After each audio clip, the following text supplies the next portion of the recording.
Welcome everybody to another edition of Latto Talk, where we discuss all things related to neo-racial people. No matter what your mix is, you're welcome here. I'm El Mulaton, and tonight we're going to be talking about things we can learn from other racial/ethnic groups. There's a lot of things we can do, a lot of do's and don'ts, so we're going to dive into that. You can find this live every Friday night at 8 p.m. Eastern on TikTok, so go ahead, give me a like, follow, or subscribe. At Mongrel Uprising is my TikTok and my YouTube. At Papa Mulaton is my Instagram and YouTube. I'll put it right up for you. This is my long-form content on YouTube, and also my Instagram content. So go ahead, go over there and give me a subscribe. All right, let's get into the topic. What can we learn from other racial ethnic groups? Okay, I'm mainly talking from the American perspective, like the racial and ethnic groups that exist here, but it doesn't have to be restricted to that. It can be international.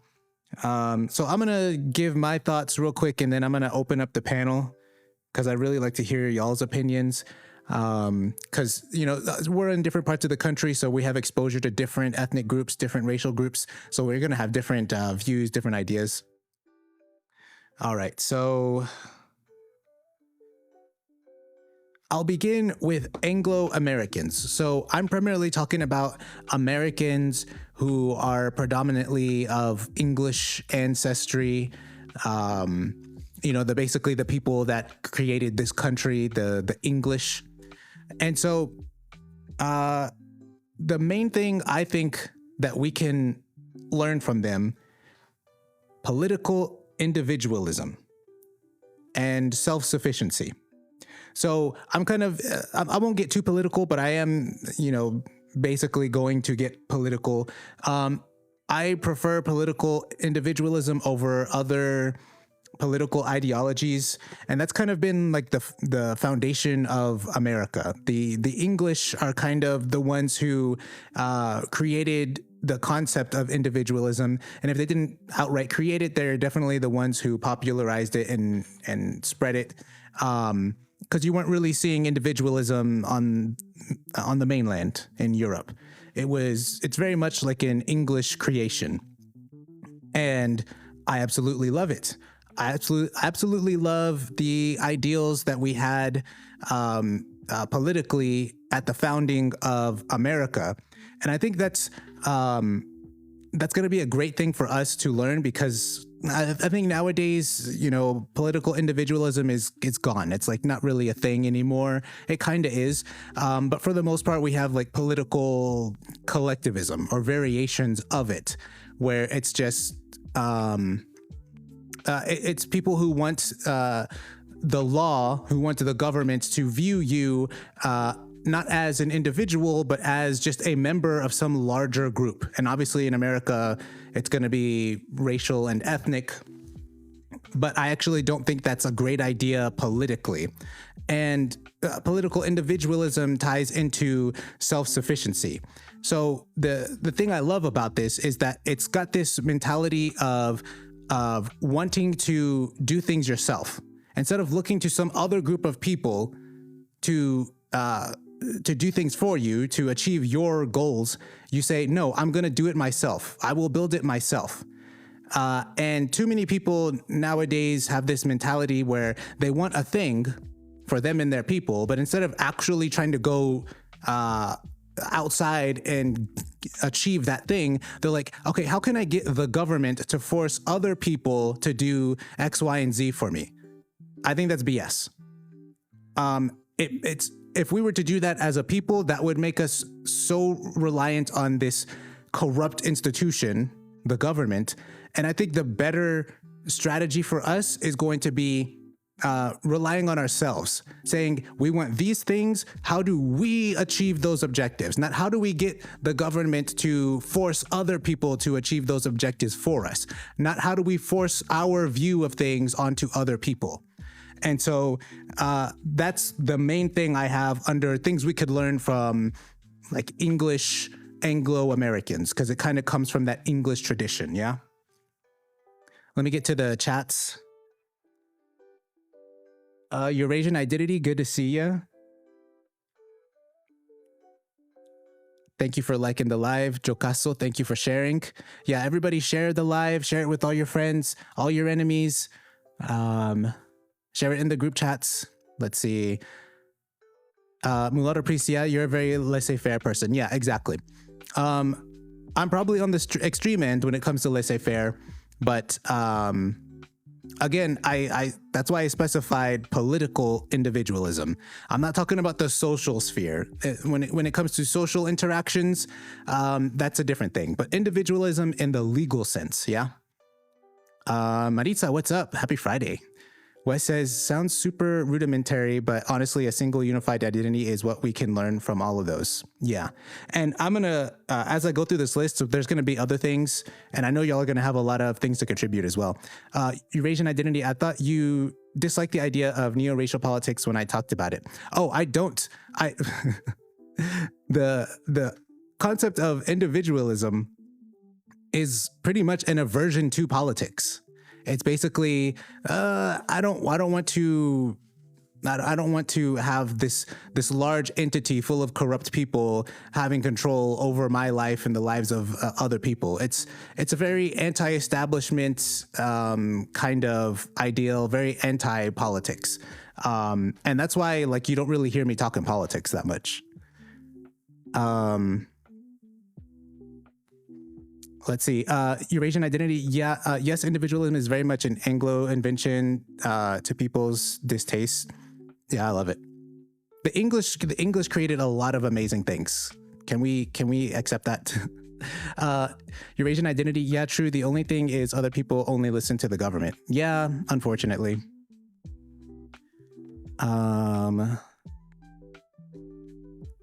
Mulatto Priest, yeah, you're saying the government should view people as individuals instead of just racial groups. Yes, exactly. And when you don't do that, then you start to care less about how things affect individuals, and you start thinking, how does it affect this group? And then also, we already know with the one drop rule, the government doesn't exactly group people in a good way. It's just gonna lump people in ways that make it easier for it to do its job, you know? Let's see. Don't worry, be happy. Thank you for the follow. Mulatto Priest, I think identitarianism is important for maintaining a civilization, though, if DR became majority. It depends on how you define identitarianism. Obviously, that word has some baggage, but if you're merely just talking about having a group identity and trying to assert that identity, I'm on board with that concept. Yeah, Mike, I'm not saying the rest of that name. What we can learn is not taking everybody the other party say too seriously. What we can learn is not taking everything the other party say too. Okay, yeah, I get what you're saying. Yeah, I agree. Okay, next up, African-Americans. So I may be a little biased on this.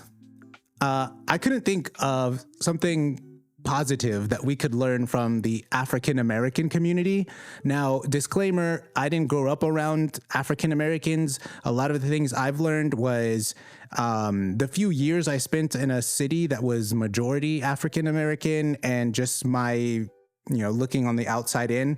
So whenever I open up the panel, I definitely want to hear the opinions of people who do have experience and maybe have some things. But I, of course, was able to find some things that we could learn not to do from African Americans. And I'm specifically talking about modern day African Americans, because I'm pretty sure you could go throughout history and find some very positive things you could learn from African Americans throughout history.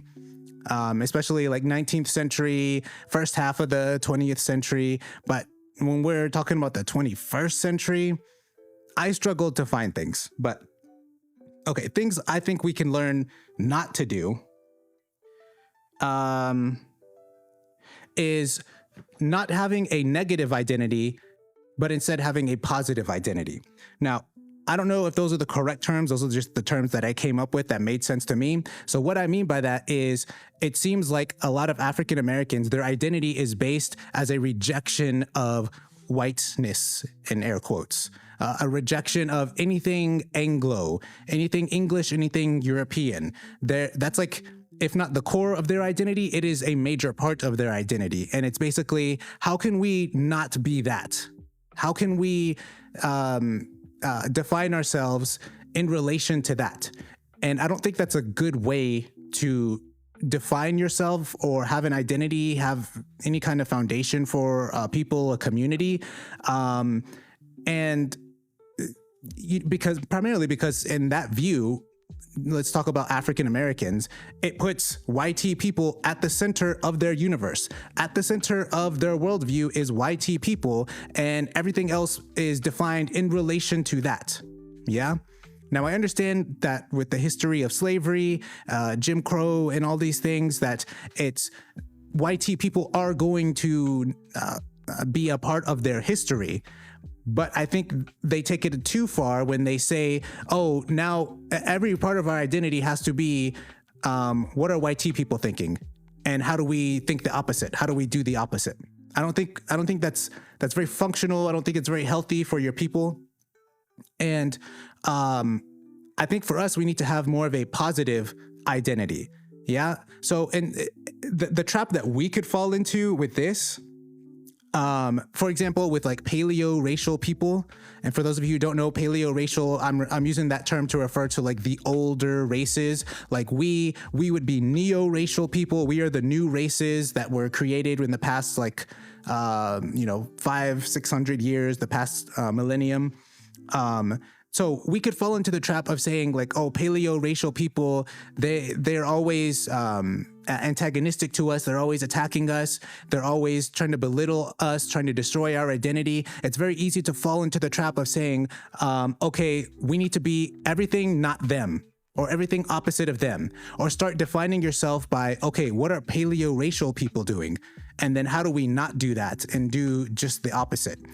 You obviously need to take into account as many things as possible, but you don't want to define yourself in relation to some group of people that you personally don't like, or a group of people that don't like you. Yeah, I don't think we should fall into that trap. Okay, let me check the chat real quick. We got Jorge Mulatto in the house. ¿Qué pasó? Don't have a bunch of kids, and you need to accept your BLK-ness, Wakanda forever. Oh, okay. I wasn't expecting that from someone named Jorge. Mulatto Priest, great point. Have fathers in the household. Yes. Eurasian identity AAs are very identitarian, pro-BLK, anti-YT in response to racial trauma. Yeah, that kind of comes up in a later point I'm about to bring up. Yeah, and see, I guess you could say there are some things that that modern BLK people do that could be considered positive, but they take it to the extreme. Something that could be like racial solidarity is fine in moderation, but I think they take it to the extreme, and I'll explain that later. Eurasian identity, same with POC, solidarity, it's all about just hating YT people, yeah. Okay. Mulatto Priest says, problem is they have a codependent relationship with YT people. Yeah, I would agree with that. That's a good way of putting it, yeah. Okay. Mulatto Priest, and then AAs are extremely blindly tribal to defend their own kind no matter what. You're giving away my future plot points. Okay, but I'm glad we're on the same page, Mulatto Priest. Yes, Eurasian identity, defining themselves by their enemies. You don't want to do that. Oh, we got Mulatto Angela here. Awesome. Good to see you. Kev Ben, good to see you too. Just for the record, like I can't see everybody that's in here. I'm on my desktop, and the TikTok desktop platform only shows me like the top probably 8 people. So if you're in here and I know you and I don't shout you out, it's not because I'm ignoring you. It's just because I only see certain people. But yeah. A lot of AA stuff is just a bastardization of poor Anglo-Saxon Southern culture. Well, I've heard that, Mulatto Priest, and it reminds me of a book that I would like to read, by Thomas Sowell. I forgot what it's called. It's like BLK, Rednecks, and something else. But he talks. I think the theme of the book is essentially something similar to that. How a lot of AA culture is just poor Southern Anglo culture, Eurasian identity, like AAVE, and it's just YT Southern speak. Yeah. Yeah. Like a lot of people, they think y'all is like a BLK term. Now, I don't know the official like history of y'all, but y'all comes from like the South, in general. But I'm more than willing to bet that it came from like Southern Anglo culture. But it's just so weird when I hear some of y'all say your guyses, like when y'all say like the plural version of you, the possessive pronoun. Like if I was like y'all say your guyses videos. Your guys, that sounds so weird. Like it's just y'all's videos. Y'all's videos sounds so much cleaner.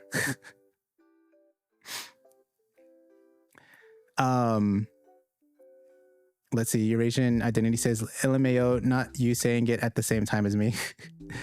Kev Ben says y'all is Southern. It can't from whites. I think you mean it came from whites. Yeah, I'm not sure exactly. I've heard different things, so but I'm more inclined to believe that it did. Okay, so the next thing, we're still on African-Americans. The next thing that they do that I think we should not do is not outcasting deviants. Okay, so one of the things I don't really understand is that in the American BLK community, there are very obvious people who are delinquents, deviants, people engaging in all kinds of crimes, people who are destroying like the fabric of the community, fabric of families, and yet BLK people will time and again defend those people, time and again protect them. Whenever they inevitably get into some kind of trouble with the police, who's there to defend them? Almost the entire BLK community. Yeah, whenever there's some celebrity that's doing some BS, something illegal, something unethical, what do? They defend them. Okay, I've heard people phrase it as defending their trash. Every racial ethnic group has their trash. Okay, and it's incumbent upon you to make sure you throw out the trash. Yeah, but not everybody does that, and it's not even just African Americans. There's a lot of other racial groups that don't do this, but I think for us, we got to make sure that we throw out the trash. That we don't tolerate that kind of stuff. So I can understand if someone messes up, you try to make corrections, you make several genuine efforts to try to correct people if they go astray. But at some point, you gotta like cut people off and let them go. You can't keep protecting the dregs of your community because they will just bring down everybody in the community. And I don't know why they don't. I don't know why they don't just like let go. So like what else? Another thing I put was that and related to this was that they are willing to sacrifice cohesion and stability within the community for the sake of racial solidarity. Okay, and this is what I was talking about earlier. Like racial solidarity is fine in moderation to an extent, but when you take it to the extreme where you're now sacrificing the stability of your community, that's too far. You gotta like at some point you gotta say, hey, I don't care if you're the same race as me. I don't care if you're a part of my ethnic group. You're a problem and you refuse to change. We gotta let you go. And this is also something that families, I think, functioning families do. we all have those like family members who are just troublemakers, who are constantly having trouble with the law or doing some sleazy, unethical stuff. And are you really going to tolerate that? Are you going to just like, oh, you can still come to the cookout, you can still come to Thanksgiving and Christmas, even though you're doing all this illegal stuff that we all know about and you've got our last name? Like, no, I think a functional family would try to resolve it. And then if that person refuses to change, you eventually just like let them go.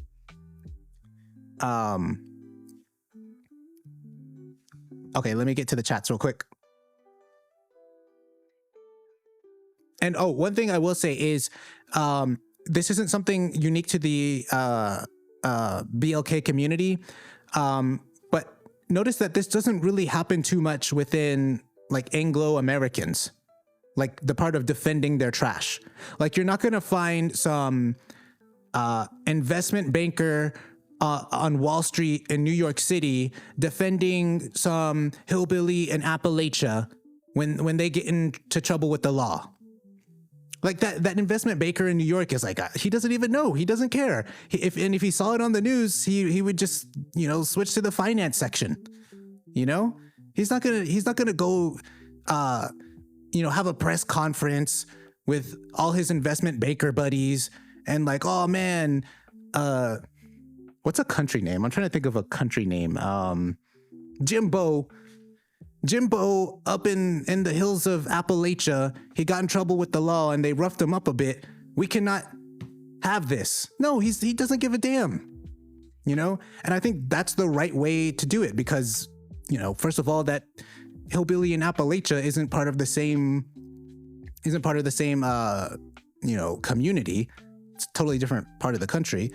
But what you will see is BLK Americans and certain other groups, they will defend you no matter what, the BLK people around the country, And the funny thing is I've seen like upstanding BLK people who don't get that kind of special treatment. Yeah. Okay, let me read some chats.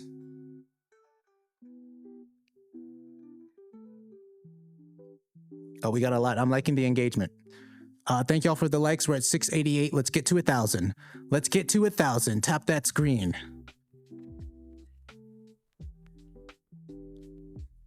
Mulatto Priest, because AAs really don't have all that much of a distinct culture because everything was stripped. True.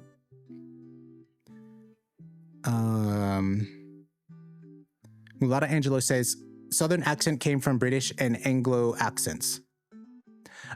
I've heard that. I thought it was also like Scottish was involved in there somewhere.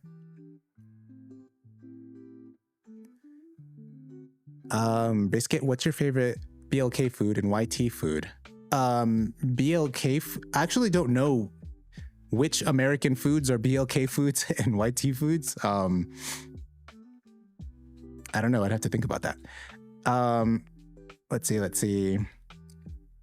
Mulatto Priest, every minority defends their trash under democracy, unfortunately, because they all vote as a block. Yeah, that's a problem. That's a problem when winning elections becomes more important than the stability of your community and your families. Again, that's why I try to like stay away from politics, because you become consumed by it.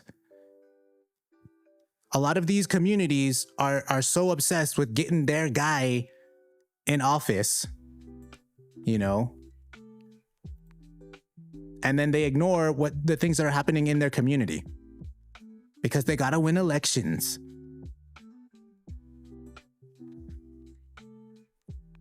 Okay.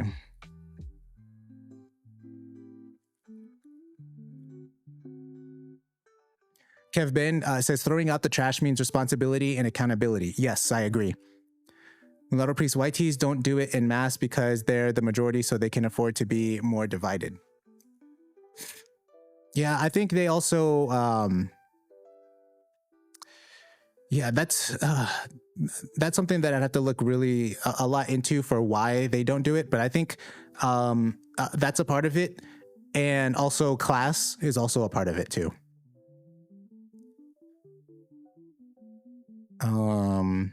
Eurasian identity, true tribalism is important in my opinion, but it isn't everything. Yeah. In moderation, like I think being tribal isn't an issue. It's just taking it to the extreme. Kevin, they will also make enemies out of the light skins / mixed people, all because of jealousy. Yep.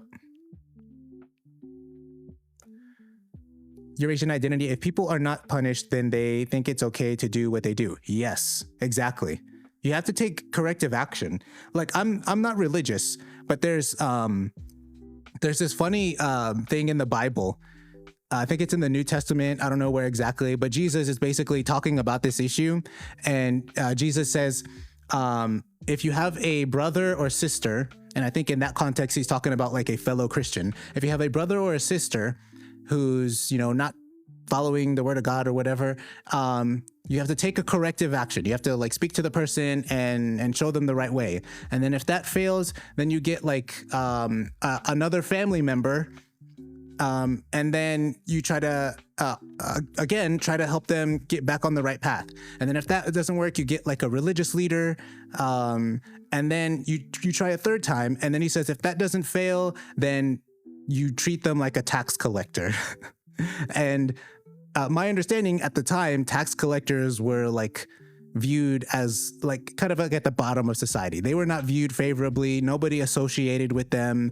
And he was basically saying you just outcast them at that point.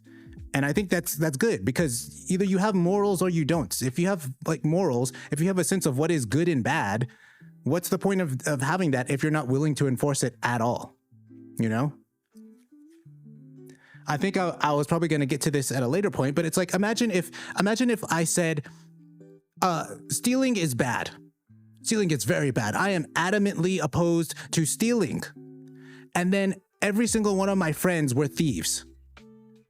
Like you got this guy is a jewel thief doing his like, his heist montages and stuff like that. You got this other guy. He's a car thief, like Grand Theft Auto style stuff. All of my friends are thieves, but I'm here saying stealing is wrong. I am opposed to it.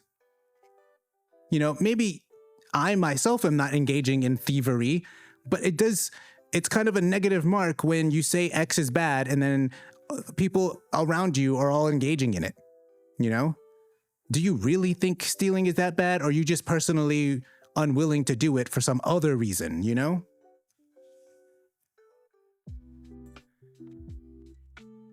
Okay. Okay, so Wes says not Jimbo. I had a teacher when I was in elementary. He would always use the name Jimbo Billy Bob Huckabee. So that was the first like country name that came to me. Oh man. Okay, I'm gonna skip some comments. Let me just find some relevant ones.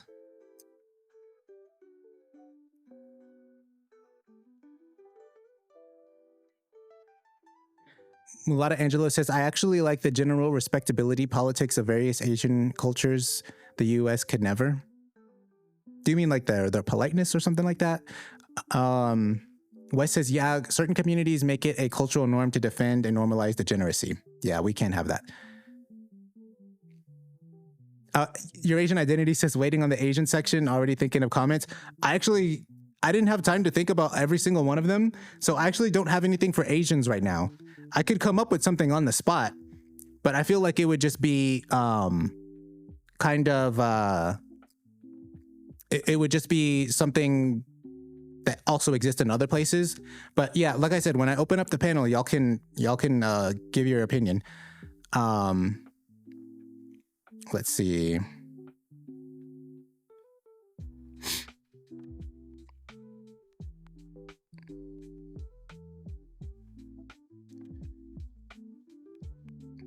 Let's see. Okay. So I think I have one last thing for African Americans, and this is a thing not to do, and it's not rejecting destructive cultural elements or destructive parts of your culture. And again, this is another thing that isn't unique to African Americans, but it is very prevalent in their community and it's almost taken to the extreme, but it does exist in other communities. And it's basically when you have certain parts of your culture that are just destructive, degenerate, and encourage unethical behavior, you got to cut it out. You got to just say, no, we're not doing that. Yeah. And this kind of goes to like BLK Americans. They have this, I think, obsession with like culture and like really emphasizing culture. So it's almost like they're afraid to even touch anything to do with culture. But the thing is, culture is so important that you can't afford to have this hands-off approach to it. Like culture dictates so many things. And I think one of the most important things is it dictates politics. So even if I were to be like some person like involved in politics, like having like political aspirations and goals, like before you can change politics, you have to change the culture. The culture has to change before, because that is what dictates politics. And it dictates so many things about people. You're born into a culture.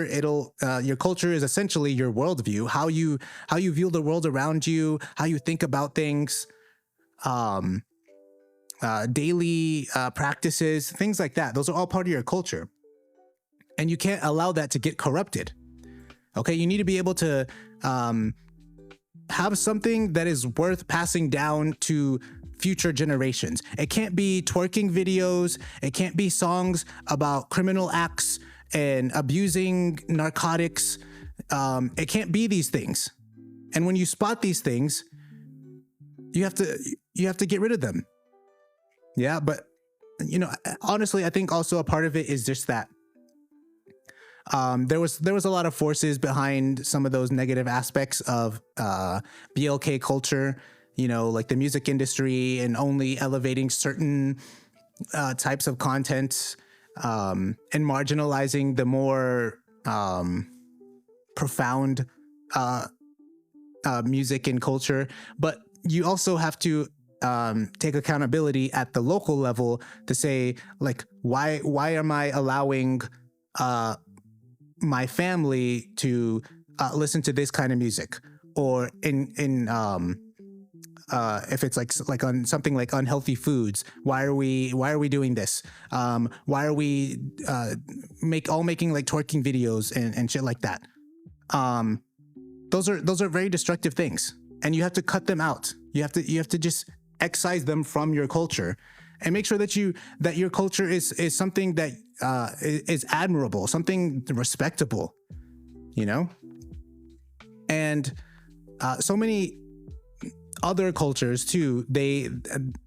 It's almost like they're afraid to call out these things, and so they just let these negative elements just fester and continue to grow and continue to corrupt the community, to the point where I don't even think we really have communities anymore.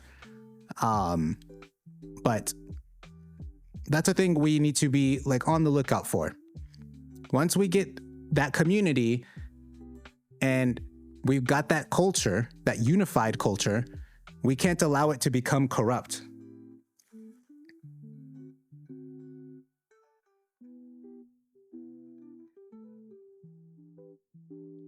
Okay, let's get to chats. Mulatto Priest, I think we could also learn from Anglos not to create caste systems for people. Yeah, caste systems, those things, right now they're kind of archaic. They're not a good thing. Basically, I believe in meritocracy, and you can't really, as far as I know, you can't really have a caste system and meritocracy. Anglos created caste systems based on family status and income before they created racial ones. Yeah, exactly. Yeah, Eurasian identity, and then Hindus into the room. I've heard it's brutal over there.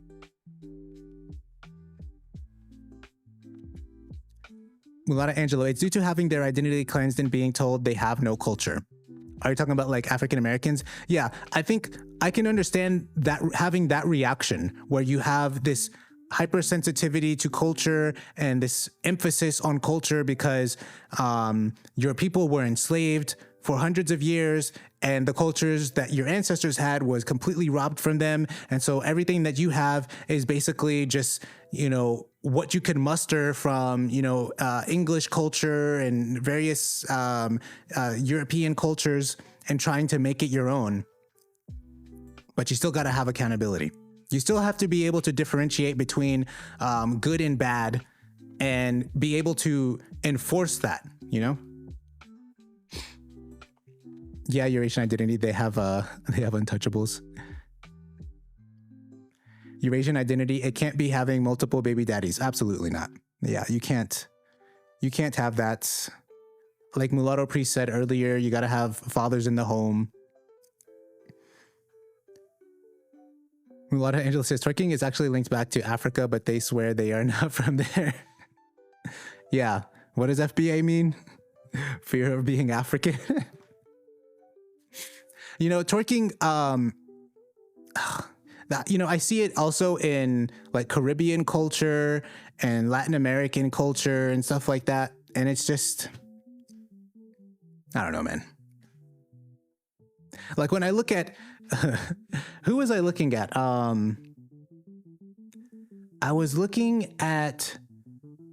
think I was looking at some old European, like dances and some old like indigenous dances. And it's so freaking tame. Like it's got some intricacies, it's dancing, but it's so freaking tame, And that's, I don't know, that's a little bit more respectable to me.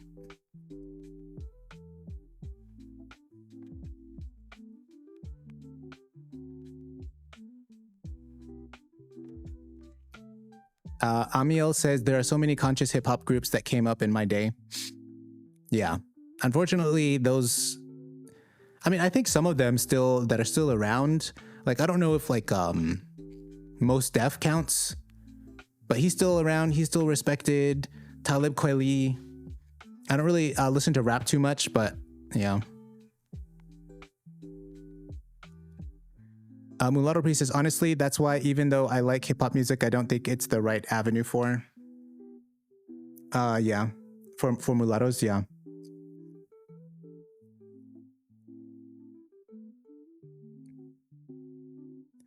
Mulatto Priest says, mulattoes who rap usually have to identify with BLK or else they won't sell much if you notice. Yeah. You basically have to commit 100% to that culture, and you can't sway from it even a little bit. You have to 100% identify with it. You pretty much can't even have your own opinion anymore, so.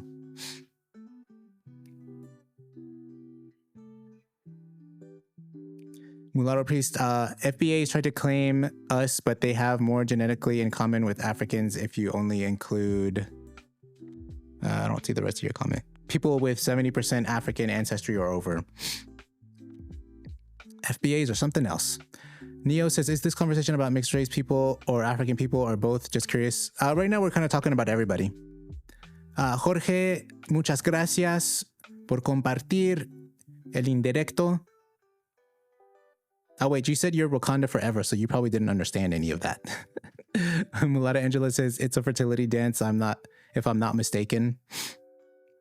Yeah, that'll definitely work. Gris Koala, thank you for the hearts. Thank you. I appreciate it. And good to see you here. Let's see, where am I? Kevin, we also got to watch out for BLK people trying to create a caste system. Oh yeah, so many of them want a caste system. They definitely want it. They want revenge.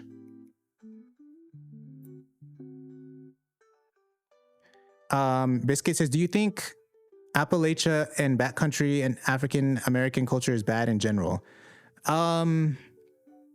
I'm not too familiar with them. That's why I said there's probably some good elements about them, but I've yet to see them. And also the few people that I know who were involved in that or grew up around that, they also don't really have that much good things to say.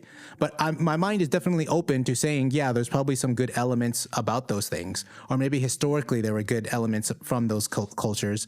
But I don't see too much. But I'm also not that quick to just declare it all bad, you know. Neo, thank you for the follow and thank you for sharing the live.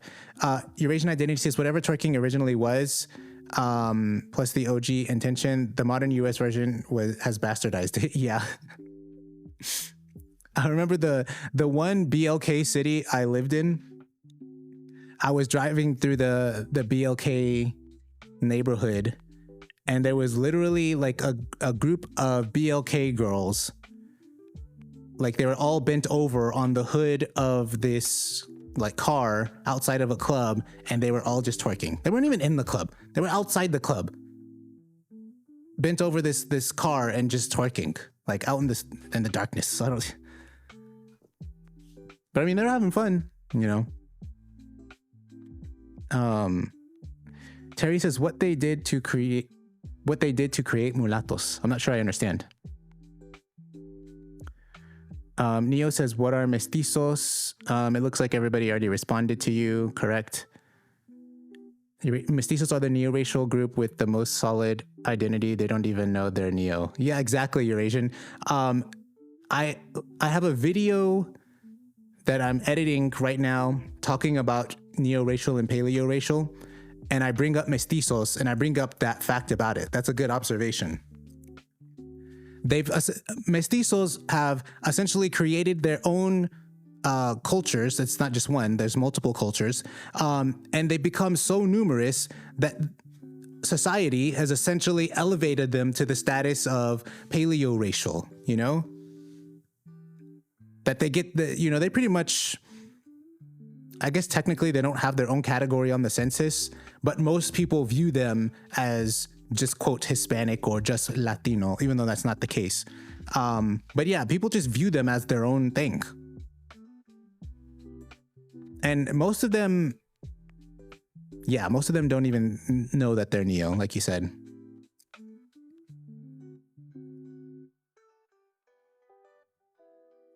Let's see. Yes. Everybody listen to Gris Koala, tap that screen. We're at 4.6K. Let's get to 5K. Thank you for all the likes. Thank you for all the shares. Mulatto priests, like in their mind, Hispanic, Mexican is their race. Yeah. And not even all Mexicans like are the same like racially. It's just like ambiguous brown person, you know?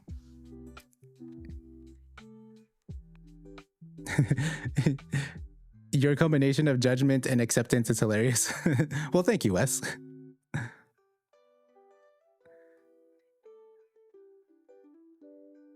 Neo says, what's another word for neo-racial? I'm trying to research what it is, but it gives other information. Yeah, Eurasian identity is, she gave you the correct answer. It's basically a word I came up with because the term mixed race just doesn't cut it anymore. So I'm trying not to use the term mixed race anymore and start saying neo-racial. But for clarification, mixed race and neo-racial are not the same thing. They're two different things. Yeah. Like I said, I have a video coming out. It'll be on my YouTube channel, Papa Mulaton. And it's actually a lot shorter than I thought it would be. It's just going to be like a 10, 12 minute video explaining it in detail. So I'll be sure to promote that once it comes out. Okay. So I don't have anything for Asians. I don't have anything for mestizos.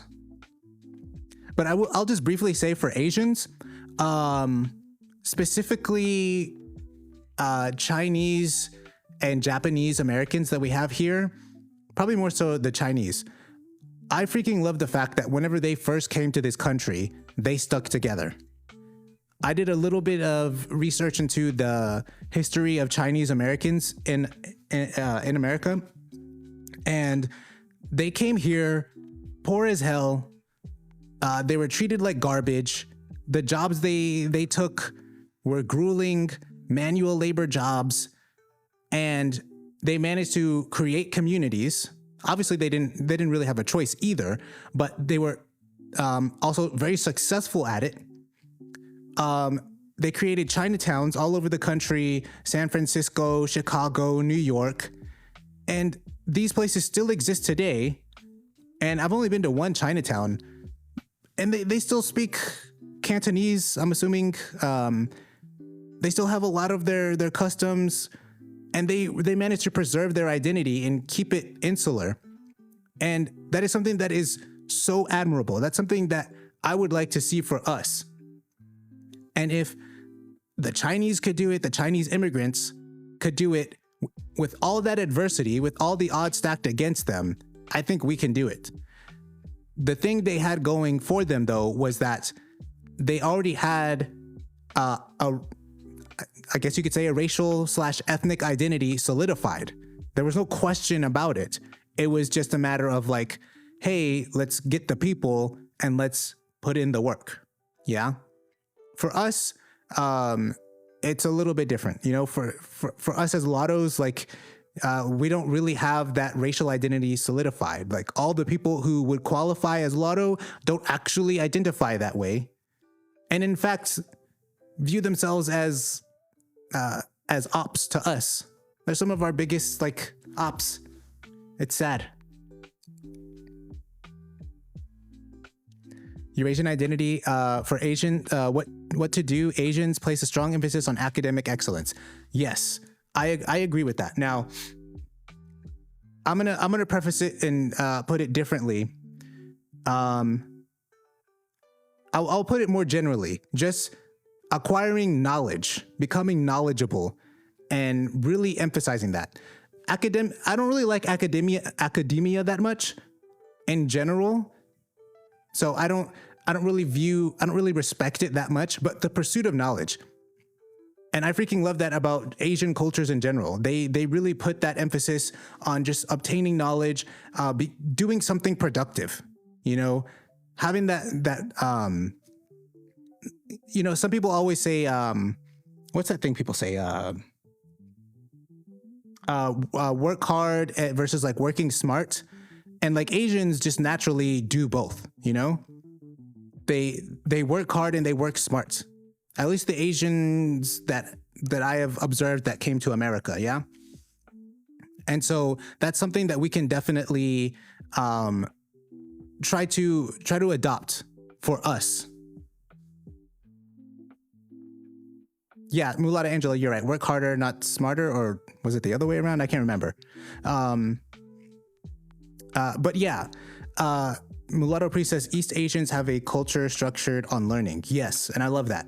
Also, I'm kind of biased too because like, I freaking love Eastern philosophy, like Taoism, Buddhism. What is it? I've learned a little bit about Confucianism and stuff like this. Like almost anytime I read anything about those, I'm like, damn, that's so amazing. Specifically Taoism. I freaking love Taoism.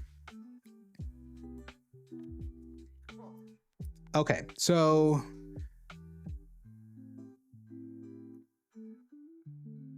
Day says this is an excellent topic. It's tied to Confucianism. Yeah.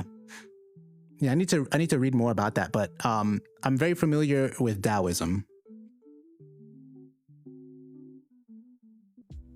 Okay, so okay, the next two groups, I don't have them on the list. I guess I just put them as others. The tiny hats. Yeah. So when I refer to the tiny hats, we all know who I'm talking about. I can't say their names. But I'm specifically talking about the ones that are the more religious ones, let's put it that way. And what I put here for the things that we could learn from them, adherence to morals. Now, we already kind of discussed this, so I won't go too much, but they have a set of morals and they enforce them. They have a set of customs and do's and don'ts, and they enforce it. So one example I love to give is I can't remember where I heard the story from, but it was basically, I think it may have been in that country that they have in the Middle East. And it was in one of these Orthodox tiny hat communities. And this person was walking around with their cell phone, la la la la la. I don't know if they were talking or just like playing around on their cell phone. And one of the tiny hats came up and was like, excuse me, put that away. You can't be here with your phone out in public like that. Just put it away. And the person was like, oh, okay. Pretended to put it away. And then once that person left, brought it back out and started getting on it. And then what happened? Another tiny hat was like, hey, excuse me, put your phone away. They had a custom in their neighborhoods. You don't walk around with your phone out and doing whatever on your phone. Yeah. Now, I can't remember the specifics of why they have that. I don't know if it's like 24/7 that it's like that. I don't know if it's in every tiny hat community, but it was just in this specific one. And that's something to me that is admirable. They have a custom and they're like, we're going to enforce it. It doesn't matter if you're an outsider. If you're an outsider and you're coming in here, you're going to have to follow our rules. And I totally admire that. The other thing, what did I have? So that was the tiny hats. The next one, this will be the last one, is the Amish. And the thing I love about them is their devotion to maintaining culture and identity. Okay? So the Amish, we all know kind of just the idea of the Amish in general. They don't use any technology past like 1870 something. And it's to varying degrees. Some orders of Amish are a little bit more lax on the technology usage and things like that. But one of the things they've managed to do for centuries is maintain their culture and their identity. Okay, they have a very particular language called Pennsylvania, man, I can't say the damn state, Pennsylvania Dutch, which is just basically like a variation of German, I believe. And they've maintained it for so long. They obviously have their traditions and their customs that they've maintained. Their freaking clothes and hairstyles and the whole get up and everything. They've been able to maintain that for the longest time. Their specific religion, a lot of religions that we've seen over time, they've just become modernized, and the Amish, they haven't allowed that. They're like, nah, we're still keeping it the way we want, and when you look at the Amish, like, they've been here since before America even existed. I think it goes back to like the 18th century, maybe the 17th century. It depends. And one of the things I noticed is like they have like birth rates of like 7 kids per family. And one of the questions I was asking was like, how is it that they haven't taken over America by now? Like, how they've been here for like 300 years, but they still haven't taken over America. And I think a part of the reason why is because of immigration. But I think another reason why is something else that I admire about them is they value people over land. Okay? People over land. Most people tend to do the opposite. They value land over people. Okay, so what do I mean? So I saw this pretty cool documentary about this either Amish or Mennonite community in Belize. Okay, Belize, for those of you who don't know, is in Central America. I'll point on the map. It's right there. Just south of Mexico, east of Guatemala. And Belize is, it's like a Spanish-speaking, English-speaking country. They speak both languages. There's a large Mayan population there. I think they have to have some like mestizos as well. There's a large BLK population down there. I think many of them might be Garifunas. And apparently they also have Amish and Mennonites down there. And so there was this community down there. And at some point, I don't know, like the community started changing. They probably started to modernize, probably started adopting newer technologies. And there was a few families in the community who were trying to resist this. They were like, what are y'all doing? We're straying from our ways. And, you know, they tried and tried to maintain the old ways of doing things, but they just couldn't stop this modernization. And so what did they say? They said, we're packing up and we're leaving and we're going to Peru. Yes, they said they were packing up and going to Peru. Okay, geography. Peru's all the way freaking down here. Okay, you got Belize. Where am I? I can't see. Belize, and then you got freaking Peru all the way down here. So they weren't even like, hey, let's move like down the street or to another part of town. Let's move to a different city within the country, or let's move to a different country within the region. They said, we're going to a different continent to get away from you people so that we can maintain our values, our identity, and we're going to just start up a new community. And they actually did it. They took off to Peru. They went like into the Amazon, I think, like the jungles of Peru. And for those of y'all, I think y'all know the Amish are really good at like building things. So they were taking like scythes and hacking down the grass and cutting down trees and then building up their houses and stuff like that. And it was that important to them. They were like, we are a people with a certain identity. We have certain values. We have certain morals, and we're not going to sacrifice this. We don't care that our fathers, grandfathers, great-grandfathers have been living here in Belize for generations. We value our land and our people. We value our morals and our people more than we value the land. And so they just took off. And I think that's part of the reason why when you see the Amish here and they haven't taken over is because a lot of the times when they have conflicts or issues, whether it's internally or externally, they just leave.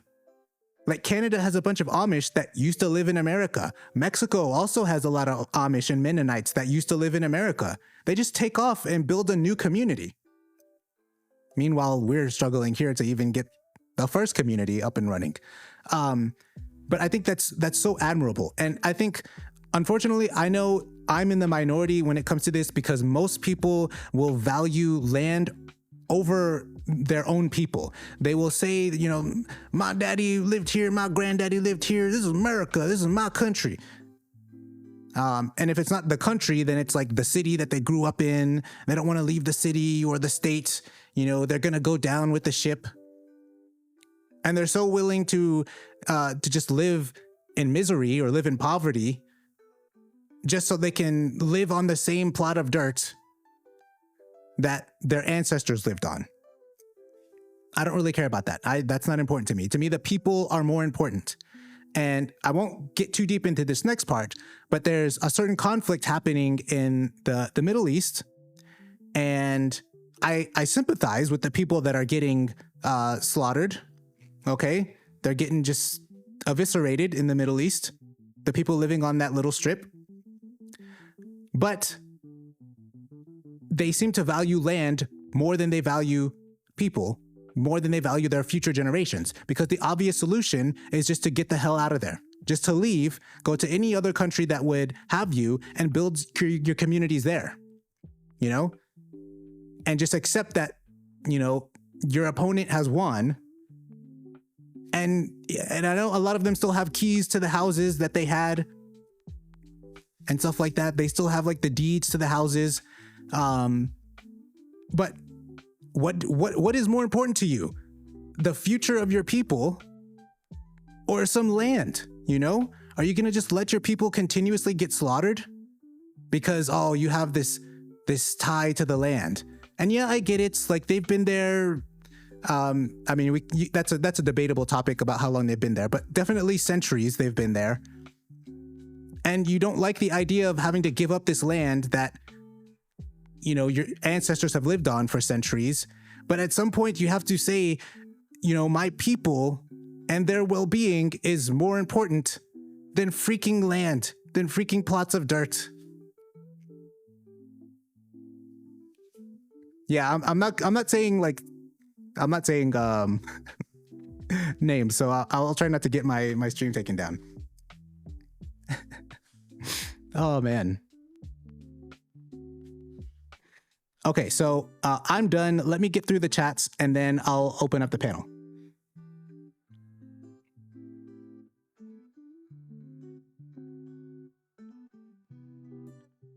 Okay, I'm loving all this engagement. We're at 11K likes. Thank you everybody. Okay, oh crap. Okay, I probably got to stop saying some of these words then. What can you, if you can't say the hat thing, what can you say? Okay, I think I found where I'm at.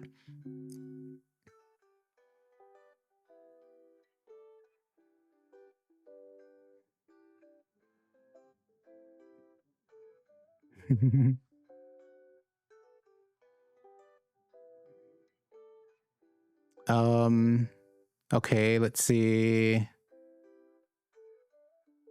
Mulatto Priest says East Asians, Europeans, and the hats are the groups we can take the most from, in my opinion. Yeah. Haley says righteousness precepts don't come from phenotypes, nor hairs, nor blood type. Who was saying that? Day, that's a bit weird and extreme, but I do expect having rules. I think you were talking about the cell phone thing. Like the cell phone thing, I'm not saying that that's something we should do. But if you're gonna, whatever your rules are, you have to enforce them. What's the point of having rules if you're not going to enforce them? What's the point of saying X is wrong, but then just letting everybody do X and not even saying anything, not trying to correct people? Mulata Angela says, I'm not taking anything from the Middle Eastern ones respectfully. I don't know too much about them, but I don't know. Terry says they apparently control everything. Anglos are always up their behinds. Neo, thank you for sharing the live. Mulatto Priest, yeah, and they stick together like crazy no matter if one is religious, Jay, Christian, yeah. Yeah, that's another thing too. But that's due to persecution. Like persecution really pulls people together. Grisquala says, this is a great live. I love the analysis. Thank you. They says, I didn't know you was team Mulatto as well. Salute, brother. I don't think he is. Native Sun God? I don't think he is. Okay. Mulatto Priest, the Amish were also massive abolitionists too. Yep.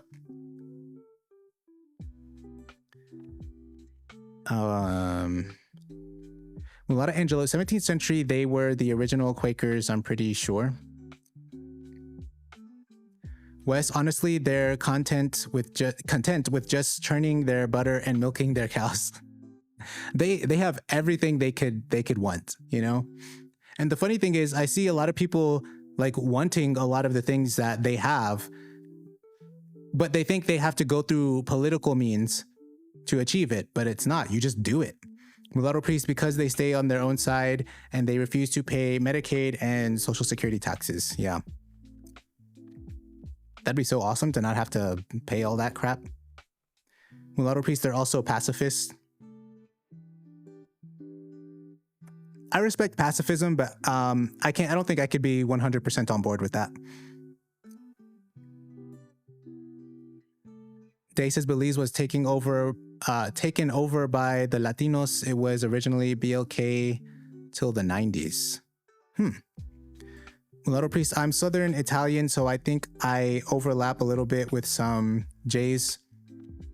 I I think it would be they overlap with you, because I think, as far as I know, the studies that I've seen, the ones that are in Europe, they mostly have Italian ancestry, Southern ancestry in general, but they do have Middle Eastern ancestry.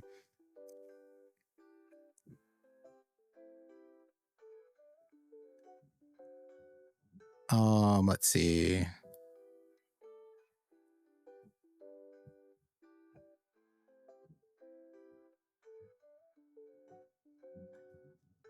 Okay, yeah, y'all are pretty much just agreeing with what I said there. Baron says no social, ethnic, racial group is homogenous. Well, except maybe the Japanese. There is someone in each category that could be your best friend. Yeah. Mulatta Angela says they have religious and cultural backing. Mulattoes are just a racial classification. Yeah, we definitely need more than just the racial identity. And I've mentioned this on several occasions. We also will eventually have to develop an ethnic identity, which is going to be different, because there are mulattoes around the world, and they all have different ethnicities. So we're eventually going to have to create our own ethnicity. And I would prefer it to be an American ethnicity for mulattoes around America. And it would really have to be kind of like I said, a melting pot,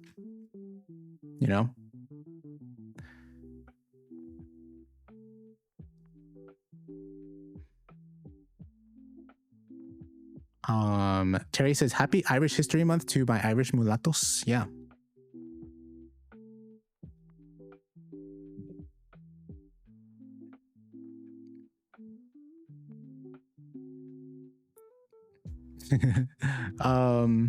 Let's see. Terry says my Scottish mulatto month is April.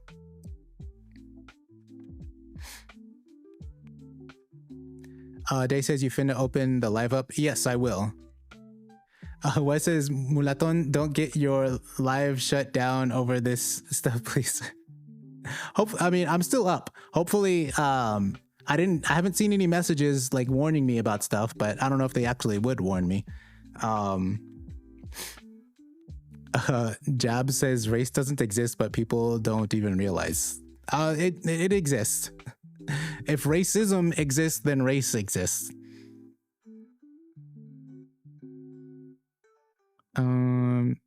Terry says Hanukkah people.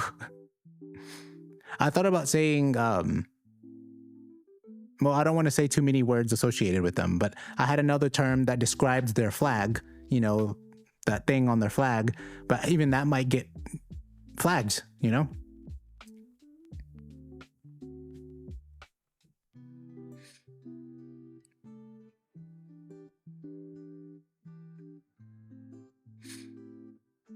Day says we need a majority mulatto state so we can push our agenda with no intervention like Ohio.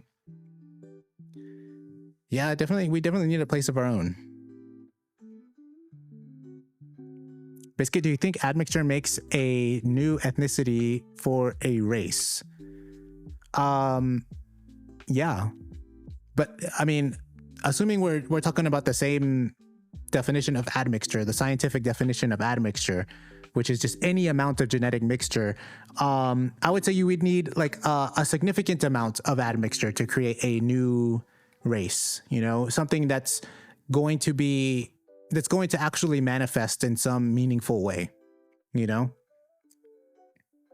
But if it's a small amount of admixture, like if we're talking like 5% or something, I know 5% doesn't manifest in the same way in every person, but, I would say,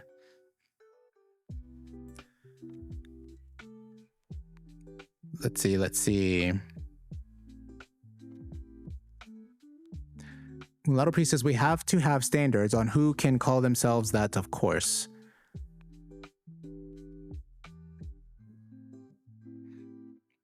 Neo says, so how do mixed people identify in America? Depending on the mix, if it's I mean, I think the most common mix is going to be Lattos. So like people with African and European ancestry, they're just going to identify as BLK, unfortunately. But there's a big portion that will identify as mixed or biracial. You know. Dree Legend says, I'm very proud of Mulatto claiming it more and more. Awesome. Mulatto Priest says, because I do agree mulattoes everywhere are culturally and ethnically different from each other. Yeah, and that's fine to have those cultural differences, ethnic differences. I mean, look at freaking Africa. You'll have a single region within a single country in Africa, and they'll have so many different tribes and ethnic groups and stuff like that. You know, as long as you're not having all kinds of conflict, I think it's fine, you know. Dree Legend says mulatto have to understand they are at war to be who they are and have to fight. Yeah. Mulatto Priest says if race doesn't exist, then objectively Brad Pitt can say he's a BLK man. Yeah, exactly. Neo says, wait, so mulatto people are mixed people? What the hell did Graves do? Freaking, you have to be a white guy.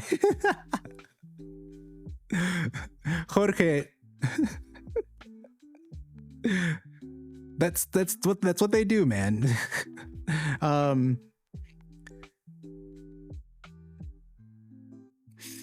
Let's see. Wes says race doesn't biologically exist unless people like us need stem cells or bone marrow or organs. Yeah, exactly.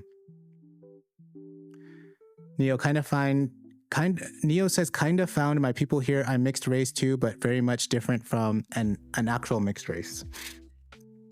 Gotcha. Well, welcome.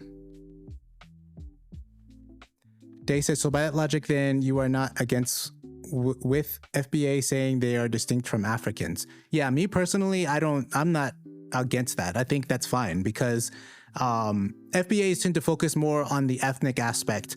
And I think that's just correct. Like FBAs are ethnically different from, you know, Africans in general. They're just different. Now, if you want to start talking like racially, genetically, then that's a conversation to have. Terry says, it's funny how I went on YT Supremacist X and the word mulatto is flowing around. Oh, yeah. Neo says, also like biracial, I kind of get it because I'm multiracial in my country and kind of related to it. What country are you from, Neo? Okay, panel is open. Let's see. Mulatto Priest is coming up. What's up? Hello, hey, what's going on? Oh man, it's a funny chat, isn't it? What's happening? Yeah. Yeah, it is a funny chat. Yeah, I'm just here to say, race does not exist, El Mulatan. How dare you? I apologize. I'm such a scumbag for thinking race is a real thing and it exists. Yeah, man. Yeah, that's not real, man. You know, unless you need like organs or bone marrow or stem cells, that's not real, man. Yeah. Yeah, what they need to say, and what would be more logical if they said stuff like nationality, that doesn't exist, or maybe ethnicity, they could say that, but race is very real. Like, we have eyes and stuff. I mean, honestly, I would say that nationality is more of a social construct since nationality is just the nation you live in. And, you know, if you change the name of the nation, it no longer, you would no longer be that nationality. So, yeah, because nationality is something you can just change. Like within, and like if I wanted to make my nationality French, I could.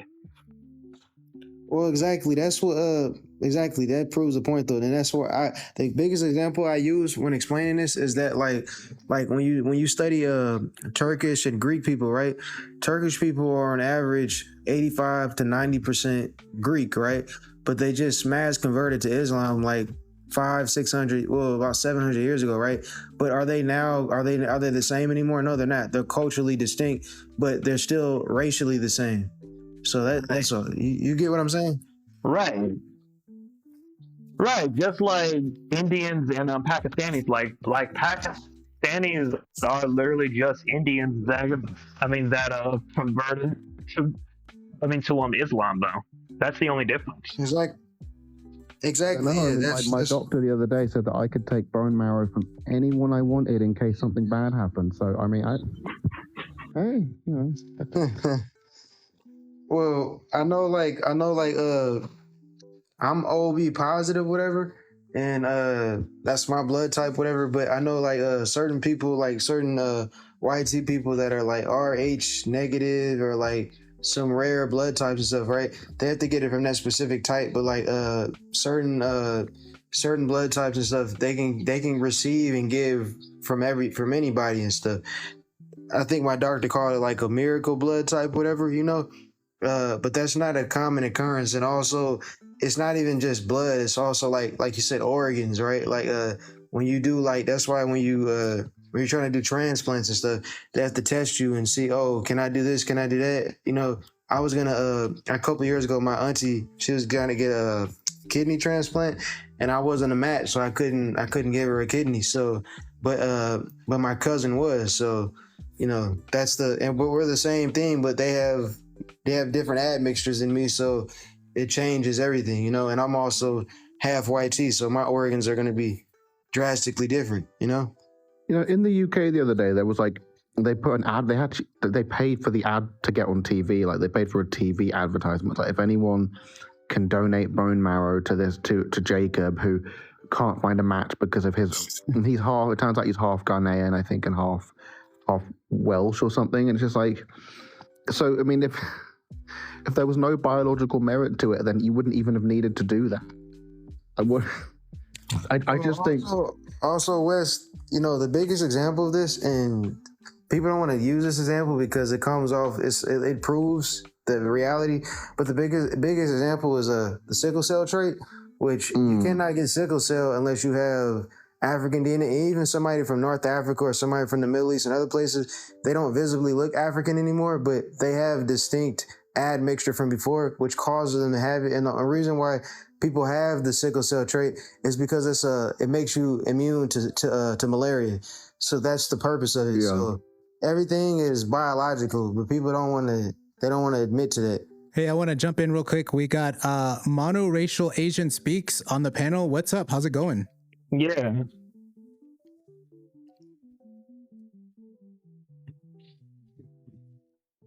Oh yeah, it's been going pretty good. Oh yeah, actually, I was hearing you guys talking about like Indian and Pakistani. So if I am not mistaken, so Indian and Pakistani people are of like similar of the same ethnicities, right? I don't know if they're the same ethnicity, because I know they speak the same language. It's just they call it differently and have a different script. But historically, I'm not too sure. Yeah, that's fine. Because I want to actually mention about Chinese and Taiwanese, for example, because like some people are thinking like Taiwanese are just Chinese people, but the truth is that the majority of Taiwanese people are not indigenous Taiwanese. They're actually Han. Just like in China, like the majority is Han, right? And so Han Chinese, yeah. Uh-huh. Yeah. And then like with Taiwan, it's like it's 90% Han too. But and they also speak Mandarin and some other Southern dialects. No, they don't. They don't speak Mandarin. They speak Cantonese, which is a little different. But yeah. No, they do speak Mandarin. They actually mostly speak Mandarin. Actually, it's just they use a traditional script basically, and sometimes speak Cantonese and Southern dialects. Yeah. Okay, yeah, but yeah, I think that like with all of this stuff and everything, it's the reason why it gets confusing sometimes when we're talking about like different cultures and stuff is because and ethnicity and race is because people, they focus more on nationality, and people are very in a kind of an ignorant way, they're very nationalistic, and they refuse. And I'm not saying you can't be nationalistic because culture is important. But when you're talking about like race, you're talking about biology. You have to put your nationality and your nationalistic pride to the side and look at biology, which most people are unwilling. They're unwilling to do that. They're just like like somebody from Nigeria and somebody from Ghana. Like we're so different. We're so different. It's like you're not really. But I'm not trying to argue and tell them that they can't acknowledge their culture. But it's like you're not that different. Yeah, exactly. And this is exactly what they do to like Mexicans and pretty much anybody in Latin America, because they be thinking, oh yeah, Bad Bunny is Puerto Rican, but then it's like, okay, yes, so he's cultured Puerto Rican, but he is of African, European, and indigenous Puerto Rican or Taino descent, right? You know, and this is what people don't get. People do not differentiate between nationality and race and ethnicity. No, exactly. Bad Bunny, I wouldn't consider him to be like us as far as like a mulatto. Yeah. I would say he definitely has African admixture. I could tell by looking at him, but he's probably like the typical Puerto Rican, which is like 70 to 80% European, and then like the rest is split between Taino and North African and Europe, and various other genetic components and stuff. But I wouldn't be surprised if he did have like a little higher African, but based on looking at him, no, I wouldn't say, because but yeah, those people, like most people in Latin America, they kind of like I would say they're like the first population aside from Arabs, because Arabs also are extremely mixed as well. That's kind of like another group of people that are aside, unless you're in the Gulf Arab countries, you're not technically ethnically Arab, you just speak Arab. So and just like in Latin America, they're very ethnically or very racially mixed and stuff, but they don't see it as that because they fall under the title of we're all Arab, we all speak the same language, and that's how it is in Latin America. Aside from their having nationalistic, simplicity and wanting to separate, they're pretty much essentially the same, Yeah, basically that's why, like, even for the U.S. Census, they don't really have a category for like Middle Eastern people. Like, I mean, they have MENA, but that's only to say that we're not treated as white. But notice that they don't like tell them like, hey, like put me as West Asian because that's geographically correct. But the truth is, like, I don't know, because when I see the DNA of these like Middle Eastern people, it would show that they are like 42% like Sephardic Jewish. So I'm just like, Well, so like why like there it's like Arab. You know why that is though. We can't say that word on here, sis. You can't. You have to be careful. You can't say that on here. Yeah, don't be saying that. Yeah. You can say the hat people. The J word. The J word. Yeah, don't say the J word. Don't say the J word. That is, this company, the people that own this are J people, so you don't want to say it. No, but anyway, what I was gonna say is that the reason why that happened is because around 14 to 1300 years ago, upon the advancement and the movement of Islam and stuff, most of those people in the modern country that we're talking about, they are the original people, but they just mass converted to Islam. Yeah. So, which is why technically speaking, those people they're just Arabic speaking ooze now, or hat people. That's all they are. But it's just like BLK Americans, right? BLK Americans are of African descent, right? But they speak English now. They're different now, and they're culturally distinct now. It's the same thing with them. But yeah, it's the same in North Africa too. Like I've heard some people try to say that North Africans are just Arabs, but most of them genetically they're like the native people of North Africa. Amazigh and Sephardic. Yeah, exactly. They just adopted the language of the people that conquered them, and also the religion as well. Exactly. Oh, can you El Mulatto, can you let this Greek dude up? I think he wants to be divisive and go against the subject. So race isn't biological. Oh, okay. Race isn't biological. Okay. Oh God, man. My IQ is gonna be lowered. Let's let him talk, y'all. What's up, Greek yogurt? Hey, how you guys doing? Feel pretty good. Yeah, I just came up to say that race isn't biological. I mean, it's a real social construct, but it's not based in biology. That's it. So if it's a social construct, then I can change my race, correct? It depends on how social constructs work. Can I change nationality is a social construct, but I can't go change my nationality and become. You certainly can't change your nationality. No, that would nationality. Nope, that would Nationality isn't depend. based. I would depend on the Constitution. Nationality isn't based on your phenotype. That would depend on Race the is. Constitution, right? So it Greek, depends on the are country. you black or white or? It would depend on the country. It's By the not way- answer a direct question.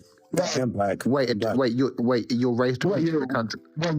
When you're BLK? Yeah, I'm black. Are you half white? Are you half Okay, that explains. Okay, yeah. Okay, so explains let what? me ask you a question then. So why is it that people can change their gender, but I can't change my race? Again, it's a social construct, so it depends on the social construct. That the first of all, being able to change something about you is a social construct. Hold on. Stop. Let him Let him talk, y'all. Come on. Yeah, just let him finish his point. So go ahead, Greek yogurt. So not all social constructs are fixed. Some things can change, but I'm just saying there's nothing that like can point to race being. So you, for instance, you brought up sickle cell. Sickle cell is a real thing, right? And not all Africans have sickle cell, and not all people who have sickle cell are African.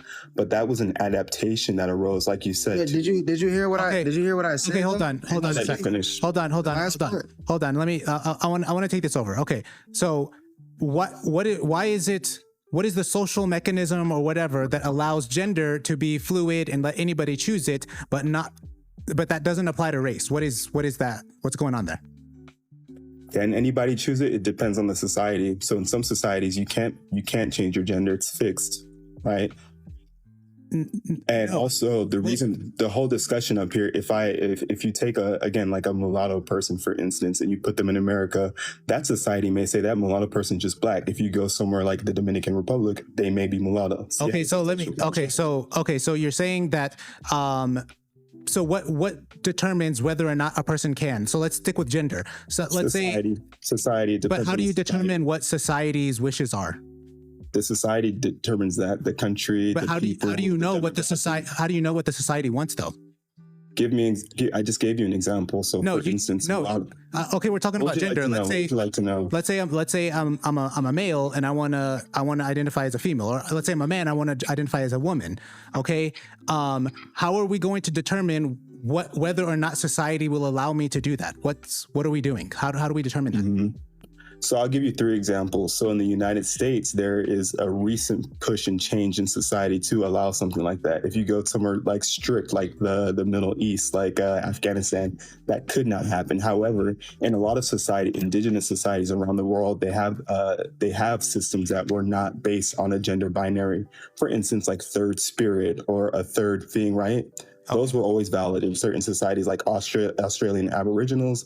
They recognize third people or people who don't fit with whatever gender. Okay, right? So in the U.S., you said that it's becoming more acceptable for people to change their gender. How do you know that? Yeah, culture changes. How do I know that? Because we're having this conversation right now. No. How do I know that? What information are you using to determine that in America it is more acceptable to change your gender? I think it's obvious throughout media. Transgender people have advocated for themselves. So it's just a feeling, and it's just trust me, bro. No, that's not a feeling. That's evidence. That's observational evidence. What is the evidence? I'm just stating facts. So if you, I'm not here to be divisive. I'm just stating facts. No, right? I don't. I'm not saying you're trying to be divisive, but I'm just saying it seems you're you're just declaring that society believes X, but without giving me any kind of like hard evidence. No, to point there's not that society believes X. I'm saying there's not one society, right? So one society may say, hey, like, no, there's But we're talking about one society. We're talking about one society. Just my argument. One society. Okay, how do you determine what that one society believes on an issue? How do you determine that? How do you know what that society believes? The society speaks, right? So like, for instance, the United States, right? And now there's a lot more pushback because of the whole current administration. I mean, there's some negative attitudes, but we have to understand that in the United States, this is a phenomenon that's still recently emerging and changing. What does that mean? Society speaks. Okay, there's a lot of people in a society and they all speak. How are you determining what their wishes are? What is it that they want? It's the overall sentiment of the sentiment, meaning feeling. Like I said, feeling. For instance, This is a mulatto space, right? The creator's name is El Mulaton, and you are mulatto. I can't see priest, right? So are you guys American? Okay, no. We're not gonna change the subject. No, you just said me like a you dozen questions. You just said that it is a sentiment. No, you need to stay on. Let's stay on topic. You're trying to change the subject because I caught you. I'm not. You're basically saying that you can determine. By the way. Hold on a sec. You just said that your way of knowing of what a society believes is a sentiment, which is a synonym for feeling, which is what I said. You're basically just saying it's a feeling. Trust me, bro. This is what society feels, and then that's what determines whether or not a person can change. A person can change their gender or their race. It's just a feeling. So you feel that I shouldn't be able to change my race. Therefore, it is so. You're misconstruing the argument. That's a fallacious argument. That's not what I said. Okay, correct me then. By the way, who's speaking to me? Is it the host or is it mulatto priest? I can't tell. It's the host. I'm the host, Mulaton. Okay, so we understand, right? Like, I've seen a lot of these mulatto lives. I really don't care who identifies as black, mulatto. I don't care, right?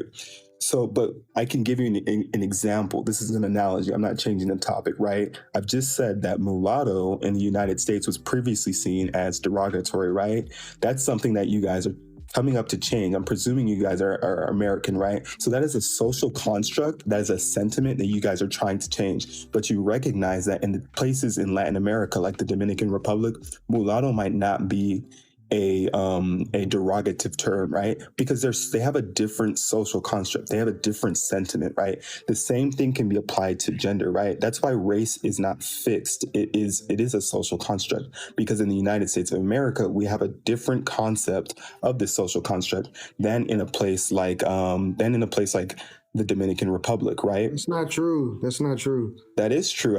That's what I'm unsure. I'm unsure as to why it can't be both simultaneously. I mean, I think that the thing with just dismissing it as a social construct is that sort of says it can't. It's not a dismissing. It's not. It's just true. No, but I mean, you're dismissing the idea, like the idea expressed. Well, not.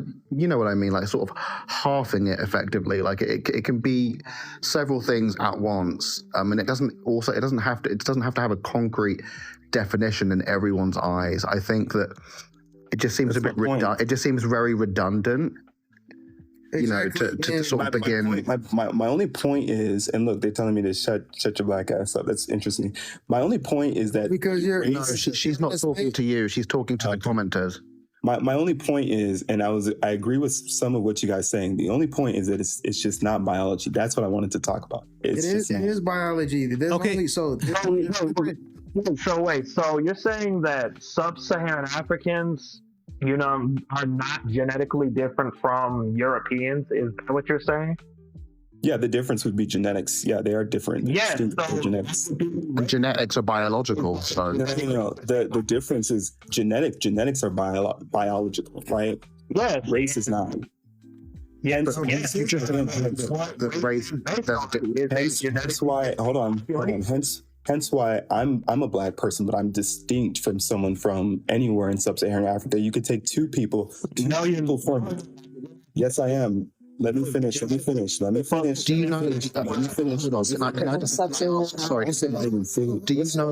Have you ever done an ancestry? I'm not even fully sub-Saharan African, so there's a start, right? No, most black Americans aren't. My haplogroup. Wait, something from Africa, okay? Wait. Can I finish? Also, monoracial Asian. I make your content, but don't put that to me.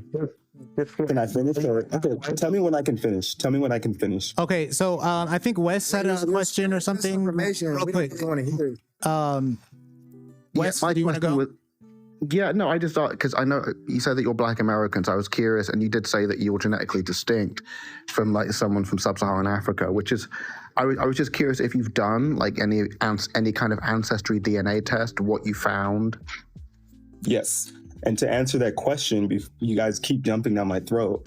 So science can take two people who are 100% sub-Saharan African, and they would be more genetically distinct from each other than a person from Europe and a person from Asia. That is science, because when humans migrated out of Africa, there was a bottleneck. They created a bottleneck in genetics. So two people on the same continent of Africa can be more genetically distinct from each other than a person from Europe and a person from Asia. That doesn't mean you're not part of the But same that's race. because of the out of Africa. Hold on. Stop jumping down my throat. I say No one's jumping down your. No, don't do that. No one's jumping down your throat. You finished. I responded. I'm saying you can have sub-Saharan Africa is obviously teeming with genetic diversity because the populations there have existed longest. So that doesn't really circumvent anything that we were saying. Genetics is biological racism. Okay, so hold on. Person. Let me jump Okay, in. but real then quick. you just admitted that races can be differentiated based on genetics, and then you said that genetics is biological, and now you're saying that race isn't biological. Do you see how this is becoming circular? It's Right. no, because there's a misunderstanding, because we grow up and we think race is like, actually, you can take someone who looks phenotypically white, but because of the one drop rule in the United States, they're black, right? Okay, hold on. Okay, let me That's hold on. phenotype, not genotype, though. They're Let me different. jump in. Let me Phenotype- jump in. Let me jump in real Go quick. ahead, go Okay, ahead. so Greek yogurt. Define race. What's your definition of race? That's a hard one. So race is a social construct that gosh. puts people in categories, right? Can you just answer it directly? We're not Answer. we're not asking you. I'll wait. I'll wait. Race We're really trying to give a science. We're not asking for a scientific answer. Answer it directly. I was in the middle of answering it, so You I'm weren't. finished with it. Okay, You were okay. ranting and rambling, and you were Okay. getting to the point. Yeah, just give me I Greek talked for yogurt. I talked for half a second. Like, Greek let's yogurt. be Just give me a concise. I talked for half a I have second. my own Let's be definition of race as well. So Greek yogurt. I Yeah, just want you to give me your concise definition of race. Go. Race is a system that is a social construct that puts people in a category based on phenotype. That's it. That's not Okay. all it's based on. But Okay, so that's your definition. So my definition is that a race is a genetically distinct group of people, and I will argue that that is far more coherent than what all that stuff that you just mentioned. Okay, I can dispute your definition. Okay. Two people from Europe can be genetically distinct, but they can both be categorized as white. So that would dispute your definition. I don't care about the labels. I don't care about the labels of white, black. I'm not concerned But about that's what the race, labels. right? No, no, not for me. It is not. That's just a stupid way to categorize people based on understanding. Yeah, it's categorizing people on skin color. What I'm saying is if you have two groups of people, regardless of the continent or whatever, and they form genetically distinct groups, then those are two different races. And It wouldn't be two different races. It'd just be two different. What you need to understand, because what The you're looking definition. So the definition of admixture is taking two distinct groups of people. What you're doing is you're looking at it and you're saying, oh well, this population they're connected and they're called the same race, but they're distinct, right? That's called a subgroup, okay? But they're still the same. Like a Slavic, an Anglo, and a Latin European, they're all the same. They're just subgroups of the same group. So riddle. Okay, so hold on a sec. So Dave, hold on a sec. So Dave, that's a little bit different from what I was thinking, but I mean, I understand what you're saying. So for me, I'm not concerned right now with the labels, because I think Greek yogurt, what you're saying is, look, these two groups of people are genetically distinct, but they have the same label. I don't care about the label because some of these labels are archaic and stupid. So I'm Exactly. That's race. No, that's not. race. You're confusing the label with the actual thing being labeled. I'm Okay, talking let me about ask the you. thing. Can I ask you? I'm asking. What are some races? I told give me you. an example. I just told you a genetically distinct group of people. So find. No, any give me group- some examples. No. Any population on the planet. You agree that there are genetically distinct groups of people on Earth, correct? Yeah, they're just called. Those are they're just called racist. populations. No, they're not called those are not populations, because a population is tied to a location. I can change my population. Not necessarily. Yes, it is. The location is location. Hold on, guys. Let me do this. More regional. Guys, let me do this. I can change my population. I can change the population that I belong to. I cannot change my race. So no, those are not called No, populations. in statistics, you have to define what is the differentiator. Like I can say, We're in talking America, about there's a population genetics. We're not talking about statistics. Right. But people can exist in the same area and be distinct, right? Two different populations. So all I'm asking you now is, you're saying the labels I provided were archaic. What are your labels? I'm not going to go around labeling the races of the world. That's not my business. Well, what are some examples? No, I just told you there are genetically distinct groups of humans. We both agree on that. Those are the races. Right. So then so if I told you that two people in sub-Saharan African can be more genetically distinct than a person from Europe and a person from Asia, why do the people from sub-Saharan Africa have the label black? They shouldn't have the label black. They should not have the label black. Okay. That's my position. Because all black was used to describe the skin color. The Spanish, whenever they went to Asia, they were calling people black over there because they had dark skin. That's all. It's a stupid label. Black and white. Yes, that's the dumb. Okay, social I'm going to construct. move the conversation in a slightly less circular direction because this is going nowhere. Greek, so let me provide an example. So let's say, Halle Berry. What race would you identify her as? And let's start there and see where we end up. I grew up thinking she was black, so black, yeah. Okay, so you would identify Halle Berry as black. Okay, yeah. So given the current social climate, people are starting to divorce people like her, even older Gen X mixed race people from blackness. And what would you say to those people? Because this is a very interesting phenomenon this is a really interesting dynamic. We encounter black people like on here who do not, who are perfectly happy, with biracial, with mulattoes or what have you, identifying as black. And then you have the other side, which is just as vocal and just as pervasive, who are like, no, that's erasure. So I'm actually really curious as to what someone like you, who identifies her as black, would say to black people who think that she shouldn't be doing that. Because I never see those two groups addressing each other. As you have to understand, as mulattoes, we kind of feel like a ping pong ball between two opposing sides. So what would you say to those people? So this is why I'm saying it's a social construct. Because I grew up devoid of even knowing what mulatto was. I'm not saying she's black because I want her to be black, and it's just what I thought she was, right? Now in today and age, I have new vocabulary. I know that there is a emergence of mulatto. If she identifies as mulatto, okay, so be it. But that's an example of this being a social construct. Her biology didn't change. If today everyone said, you know what, she's mulatto, she doesn't represent black people, that is an example of this being a social construct. Can that not be an example of race being both like biological and socially constructed simultaneously? I think why does it have to be one or the other? Because I think that genetics is the answer here. We're saying she has different genetics. Great. Good, great, amazing. But then you could take someone who took a 23andMe test, who has the same exact ancestral composition as Halle Berry, look completely different because we know phenotype isn't even genotype. Yeah, phenotype is random. Yeah. Again, so that's an example of this being a social construct. I'm not saying that I don't think I understand. I'm not saying that race isn't real. I'm saying it's not rooted in biology. It's real in the sense that I'm American. No way. Well, if that's my nationality. In me, that can determine the tribes of the world that your ancestors came from. Then how do you say that it's still not real? Like, how do you say that? I'm sorry. Can you repeat that? I said, if we have systems like 23andMe that can determine the tribes of the world that our ancestors came from, then how do you still say that it's not real then?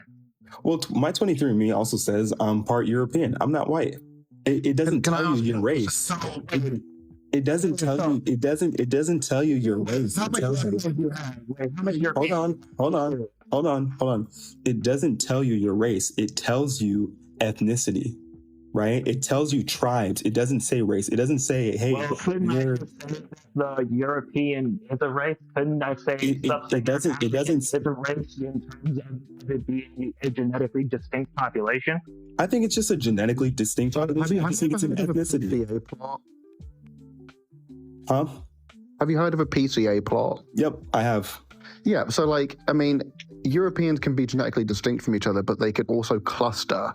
That's the thing. It's not. I think that calling it non-biological is an oversimplification. I'm hearing a lot of people now refer to it as clusters or clines, which I think is this kind of. People are going to use the language that they want to use, but I think that it's not. my question about Hallie, just to bring it back to that, because we veered off. I mean, her biology didn't change, but then that doesn't mean that there's it being social and biological simultaneously is not like they're not mutually exclusive. Like they can happen at the same time. Well, it's social, and there's also like genetic properties that. I mean, the thing is, there are. With Black Americans, it's really complicated. There's so much admixture. There are people with two quote unquote Black American parents who could have very similar genetic makeup to Halle Berry. Like, it's not similar genetic makeup, but similar percentages. And so I can understand, especially for a Black American, because it's constantly evolving with you guys. I can see why that would be your stance. Because someone like, say, Lena Horne, who looked like Spanish or Portuguese, was referred to as like the first Black actress to do X, Y, and Z. So I get why it's an evolving concept, because culture is shifting. I mean, I am curious as to how much European ancestry you have. It's definitely under 25 based on the way he's talking. Okay, Well, so I want to if you did, take a PCA. Hold on, I want to jump in real quick. I just want to ask you, Greek yogurt. So you say race is a social construct based on like features and phenotype, correct?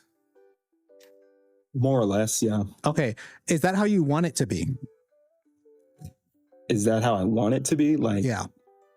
Well, I think in an ideal world, none of it would exist, but it does exist, so we have to live in that reality. Do you want to change it at all? In what way? Well, you said in an ideal world it wouldn't exist, but do you want to actually change the current the most popular views of race right now? Sure, why not? Okay, so I suggest changing it to so that it's biological, so that it's more concise, then it's more coherent, and that way there's none of this, well, maybe this and maybe that, and it's just we know concrete, okay, this is a genetic group and this is a genetic group over here. So, but how would you do that? Because it wouldn't be, so then you're saying it wouldn't be based on phenotype, right? Because again, you could take two mulattoes, for example, 50-50, and they could look completely different. I mean, two Black Americans who are whatever, who have the same percentages would look completely different, right? There's reasons for that. It's because different European groups and different African groups mixing. I mean, it's obvious, but like I said before, it's if there's subgroups within the same race. So if you get somebody that's an Italian and they're half Italian, half BLK American mulatto, they're gonna look completely different because Mediterranean Europeans look different. If you get somebody that's Northern European and they mix with somebody that's Black American, they're gonna look completely different. So it's not like but we're still gonna have a similar look because we're mulattoes and stuff, but we're gonna have a somewhat different look because of the somewhat genetic difference of those particular groups and stuff, but they're still the same race. Yeah, so I would also just give as an example, like other racial groups have acceptance for different phenotypic traits for how they turn out. So like, let's say for example, like Germans, they don't say that someone is less German if they have dark brown hair, or you're less German if you have green eyes instead of blue eyes. It's they recognize that there's a range of phenotypic traits that a person can have within their particular group, and those are accepted. So the same would be for mulattoes. We understand that there's a range that we're going to have, and as long as the genetics lines up, then you meet the criteria. Well, not all countries do that fairly. Like for instance, have any of you got? I've lived in the Dominican Republic. I speak Spanish. Probably the dominant group is the mulatto mestizo group, right? But that being said, you're saying that there's a range of phenotypes and they would be accepted by the countrymen, but darker skinned Dominicans don't. More indigenous looking Dominicans aren't accepted as Dominicans. Indigenous people in Dominican Republic, not in large numbers at least. I know that the Taino, yeah, they're largely gone, but I mean. Well, wait. So, the thing is, hold on. But the thing is, hold on, guys, hold on. So the thing is, to answer your question, is you're now talking about people that would be two different races. So you're talking about like, because in the Dominican Republic, there are people who are like overwhelmingly African ancestry. And then, like you said, there are mulattos and there are mestizos. So we're talking now about three totally different groups. We're not talking about the single group of mulatto. Okay, that's fair. So, I'm saying, would you agree that there can be a dark skinned mulatto? Yeah, of course. Absolutely, I've seen them. Yes. Would you guys, if that person said, "Hey, I'm mulatto," would you genuinely say, "Okay, cool, welcome"? So just to give you like a bit of background context, I'm half West African, so I've seen mulattoes who are browner than the stereotype that you have in the US. Like fairly common. I mean, not like maybe not. I mean, dark is relative. Maybe not Wesley Snipes dark. No, I've seen who say. I mean, if you knew who. I'm trying to think of an example. No, even darker than that. See, but I mean, much darker than that actually. But I mean, that's what I've seen as someone who has a parent who interact with mulattoes who are directly from West Africa. But I mean, I asked like 2 questions and they just weren't answered. I'm going to ask them again. The first one, okay, let me hold on. The first one was, what would you say to black people who are opposed to, people like Halle or people like Boris Kodjoe or whatever being referred to as black now? What would you say to them? Like Black Americans? Yeah, well, no, not necessarily just Black Americans. Doesn't have to be isolated. Doesn't have to be limited to them. You can do it as well. So yeah, that's fine. I'm talking about black people black people effectively on the internet. Let's just say that. And they're opposed to her being black. Opposed to her calling herself black and being included in black things. Yeah, let's just say that. I think that is a example again of this being a social. No, you're not answering the question. You're doing what you've been doing the whole time. You're dancing around answering the question. I still know how to answer your question. I asked you what you would say to them. I didn't ask you to revert back to what we were talking about 10 minutes. I have an answer to your question. In America, she's considered black, so she's black. I would that's what you would say to them. Yeah. Okay, fair enough. Okay, that's fine. Because I never see those two groups of people actually interacting with each other, at least on this topic. My second question was, when I asked you how much European DNA you had, I wasn't planning on using that as some sort of attack or mean to discredit you. I'm genuinely curious, because I didn't even think that you were black when I first heard you. Oh, I'm black. I'm dark skinned. Okay, cool. I mean, yeah. You don't have to tell me. You don't have to reveal your percentages if you know what. I was just. It's not. It wasn't an attack. I'm typical black American. Okay. Okay. In that case, I'm going to assume you're like 15% Euro and just leave it at that. Okay. I mean, I want to move on because we got more people. Jorge Mulatto, what's up?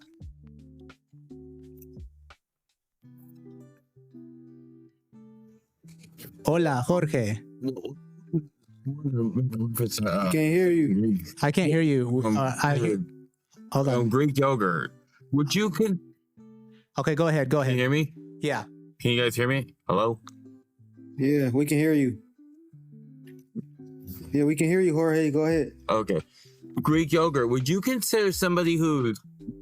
Wait, am I lagging? Hello? Can you guys hear me? Yeah, you're lagging. You're good. We'll tell you if you're lagging. Just go. Hello? Go ahead. Yeah, go ahead, Jorge. Go ahead. You good? Yeah. Oh, okay. What I was gonna ask is, for Greek yogurt, would you consider somebody who's 90% white and 10% black to be a black person? I don't follow the one drop rule, no. So I mean, if they don't identify as black, and then I wouldn't consider them. I don't follow the one drop rule. No. Well, would you consider that? Would you consider that black? No, I would have to see their phenotype, but probably not. No. You had to think about it. No, but I just had to answer. No, what I'm saying is because the reason I'm saying that. The reason I'm saying that is because back before the before 1940s, they would be seen as a whole ass black person, and it didn't matter how they presented. Right. That's my point. That's use this one drop logic. It doesn't matter. It never. That's what I'm saying. That's what I'm saying. It meant one drop. But that's my whole point, though. Do you see what I'm saying? I'm only saying that that's not rooted in biology. That's someone making up some arbitrary line and saying, hey, well, just because you have 10% African, you are then black. Do you see? So, do you see how that's not rooted in biology? The thing is, my argument, and I don't think anybody made the argument here, that historically that has been the view of race. My argument has been that the most coherent view of race is the biological view, and that all the other views don't make any sense because you come up with stupid, arbitrary things like black and white. And I'm trying to, one of the reasons why I asked you if you liked this current system was because I don't like it, and I want to change it to something that is better, something that is more coherent, and that's why I like the biological view of race. But even the biology, because we understand that genotype is not phenotype. So like how race would go is like, I'm on the street, somebody would be like, oh, look at that black person, look at that moreno, look at that negro, and that's me being racialized, right? But they're not going to say, hey, look at that person, but hey, present me your 23andMe, so before I give you a you can tell. You look at Greek yogurt. When you look at people, you can't, because you're looking at it through the lens of, oh, this person has dark skin, this person has tight curly hair, so you're just racializing it through that lens. But if you look at somebody and you having like a specific look, and you're actually trained to tell, you can tell the difference between a mulatto and a fully black person. But it's just in your eyes, you're just saying like, okay, well, this person has dark skin, this person has an afro. I'm not doing that. They're black.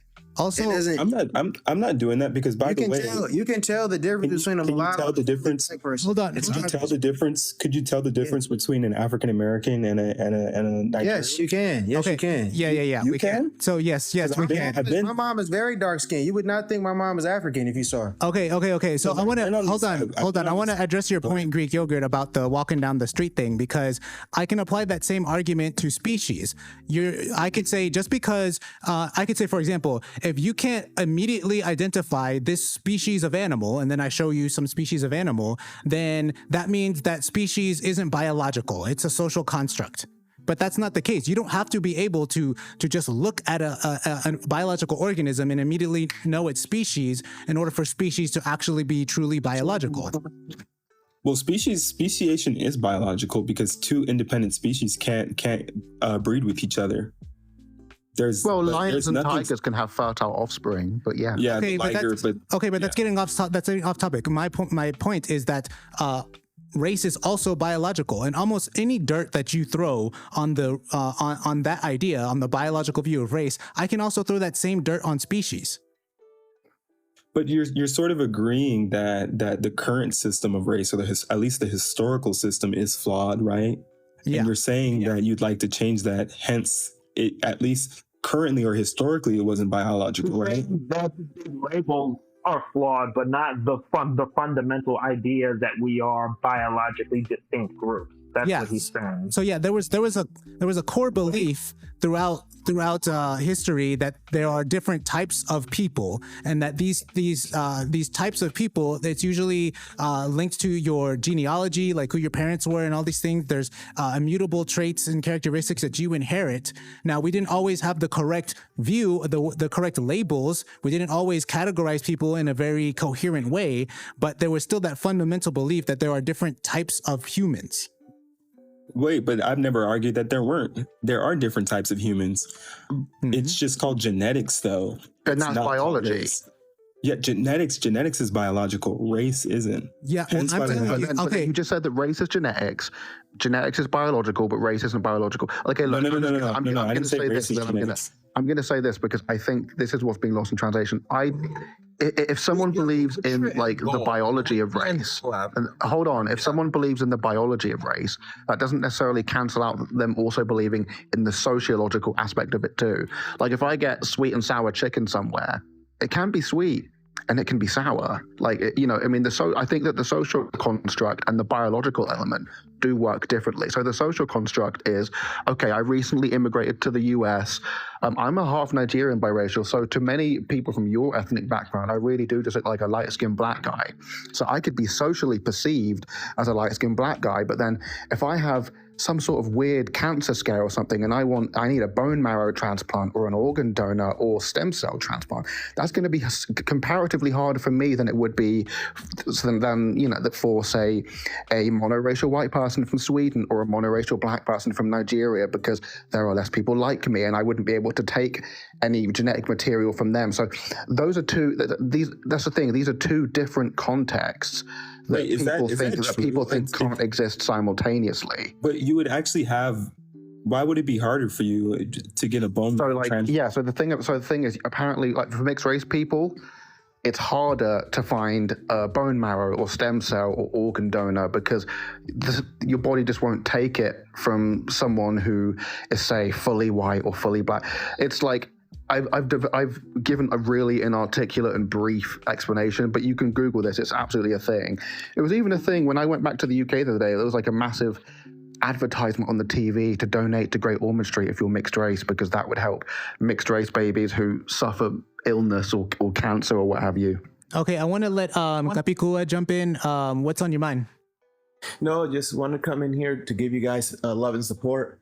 The Dominican communities support the mulatto community, and just want to say that if you guys accomplish what you're doing, that we as Dominicans would also identify with you guys. Muchas gracias, hermano. Yep, that's all. That's all I had to say. Awesome, thank you. All right. Hey, have a good one, everyone, and peace. Yeah, thank you. I actually would like to ask Greek something about, maybe people in the Black American ethnic group who are more mixed than average, and how how do you like? Hold on a sec, Wes. So there are people. Wes, hold on a sec. I think Jorge had something he wanted to ask. I'm not sure. He was trying to jump in earlier. Oh, sorry. I'm just curious, Greek yogurt. What's your end goal out of this conversation? Trying to say we're all black or what? Nope, never said that. The only thing I came up to address. That's what I'm saying. What's your end goal? And nope, you to say, well, what's your end goal? The only thing I came up to say was because I heard the conversation. Jay said that race was biological, and I just said it's just not. That's it. That's all.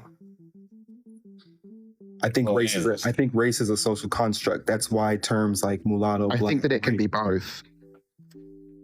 Okay, I mean, I think that like labels, like once again, like you're not disputing, what I'm saying, like things like genetic clusters and PCA plots, and the fact that let's take literally plot. Most of us like needed bone marrow or organ transplant. That might be hard for like some of us. Let's take a PCA plot. I think what changed the markers are determined by our ancestry. That's why a lot of us have issues getting bone marrow transplants. I think that what solidified my stance, it was my own doctor, my own general practitioner told me when I said, well, none of it's real. He looked me in the eye and he said, he told me that was clumsy and potentially dangerous for me to think that way. And that's just this was a while ago, but I thought about it and I was like, but I mean, look, this, I kind of feel like this conversation, everyone's kind of made their points and now it's kind of going circular. So, I mean, if we could like maybe talk about something more, like something that there's not much meat left in the conversation. Yeah, everyone's repeating themselves. Okay, so say one thing. I was going to say, please. Hold on a second. Yeah. I'll let Greek Yogurt say some final thoughts because I'm actually going to end the stream. So Greek Yogurt, you're on. Oh, I was just going to say the medical community is actually very behind when it comes to what race is. I'm not saying that it's not real. I'm saying it's just not biological. That's what I'm saying, because it is real. It has real disparities. Like you can go measure that data. I'm just saying that it's not biological. Number two, you mentioned the PCA plots. And again, we're talking about clustering, but again, PCA plots themselves show that African Americans, who are a group racialized largely as Black, don't fit typically in the same exact cluster as sub-Saharan Africans. Of course not, because of admixture. Yes, that's what I'm saying. Also, Greek Yogurt, you failed to mention the fact that Black Americans and Black people that are in the diaspora, right, descendants of slaves, they're mixed with 100 different tribes and stuff. So of course they're not going to have the same thing, but they still have connections, and they also have admixture from the European colonizer that enslaved them. So that's a very erroneous argument to make.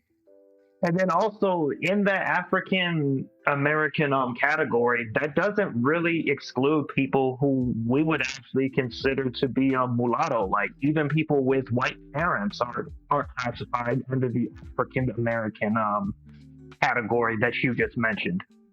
Right, because African American is an ethnicity. It's actually not a race. It's an ethnicity. Well, I'm saying like even people with like white parents, like when you said, oh, African Americans don't quite fit into the African, but well, I'm sure they wouldn't really, like, because even people with white parents identify as Black here, so Okay. that's gonna bump up the numbers to basically like push them a little more out of the sub-Saharan African bubble. But if we actually discounted people that had white parents, or discounted people that weren't what I would consider to be Black, which is like 70% Black or more, they would actually be much closer to the African to the sub-Saharan African cluster than we would think, really.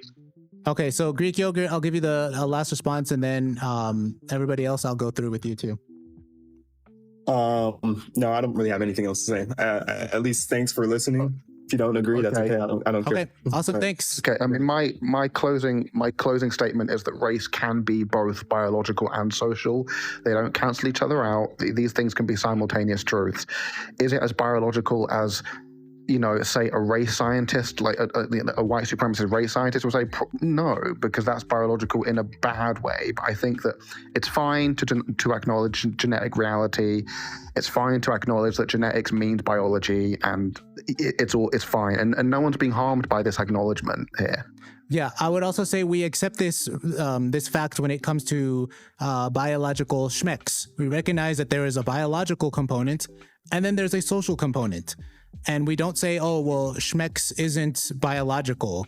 It's completely a social construct. No, we recognize that there's a biological component, and then that pretty much dictates the social component. So, Day, what do you got? Final thoughts? I just wanted to say, this conversation initially, it sounded like it was going somewhere, but I was a little upset that this guy, kind of overpowered and bogarted the conversation, because I was trying to have a constructive conversation instead of just solely talking about genetics, which is not what we were trying to do. But maybe next time we can, we don't have to have these people on here acting like our professors. Gotcha. Mulatto Priest. What I would like to say is I definitely agree that this conversation could have been much more constructive than it was. I really feel like we got sidetracked by this whole conversation of, biological genetics, race, is it biological or a social construct? Because that really wasn't even the topic of the live for the most part. But I just wanted to say that, yes, I do agree that race, for the most part, it has both social and biological aspects to it. Gotcha. Awesome. Thanks for coming on, man. Okay, so I freaking loved it. And I'll tell you why. I freaking thank you, Greek yogurt. I freaking loved it because I don't know if y'all have seen some of my earlier content. I don't really talk about this as much, but my earlier content was really focused on the genetic element of biological race. And so anytime someone says, I disagree, I'm stopping everything, stopping the live. I don't care what we were talking about. And I'm talking about this because I want to hear every single counter argument to biological race. And Greek yogurt, he had some ideas. It's most of the stuff that I've already heard, but he at least had some counters to it, and that's what I wanted to hear. Because even though I'm pretty much solidified in this view, I still want to hear as much counter opinions and counter arguments as possible, so that I can be even stronger in my position. And honestly, I still feel the same about my position. And to the guy in the Jorge says, tu és preto, mano. Isso mesmo.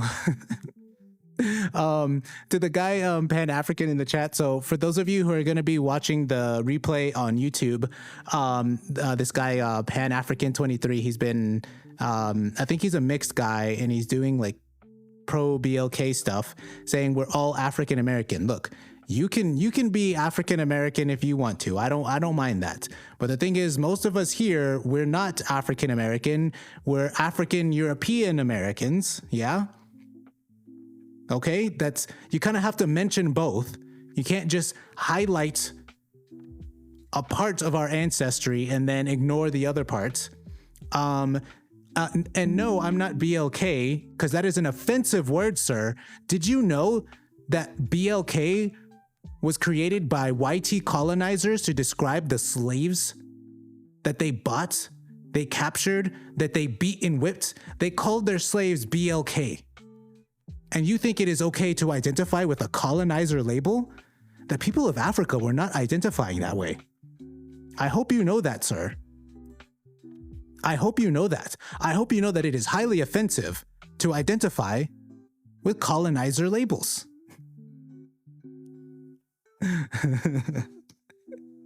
And just for the record, I'm like half kidding, because that's the argument people give against us as mulattos, is why we shouldn't identify as mulatto, because it's colonizer stuff, and yet you people want to identify as BLK.